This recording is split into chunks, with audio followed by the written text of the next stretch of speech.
daleen ak jàmm ci seen bii di Makane bi TV Makane bi TV di leen indi ay information yu wér te wóor ca tàng ba di la wax ne kat nga daal di abonné bés cloche de notification bi pour vidéo bu dugal rek ngeen mën cee jot. yéen ñoom góor ak jigéen mag ak ndaw ñu siyaare ñëpp di nuyu ñëpp yàlla waaw lii moo gisee li ko waral mooy Sénégal Saar Guelel ñoom maa ngi ko nekk benn muy góor ak jigéen mag ak ndaw ñëpp lii commune lañ ko def di bay boole kook ngóob ak mbàcc léegi nag bay nañ ba mbay mi jeex ñu ne léegi dañuy settalal bi dëkk bi wóor jumaa ji xale yi ñoo nekk nii settalal lu wóor jumaa ji yëpp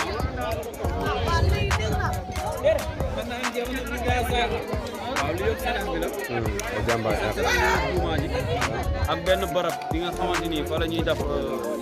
suuf bi pour préparer defar suñu armée li waaw loolu moo waral daje bi yëpp booloo bi ñu nekk benn di ñaanal xale yi rek ñu gën a nekk benn manko parce que SANES moo yor dëkk te yàlla dogal na SANES Saar Guelel manko rek jeex na moom la ñuy def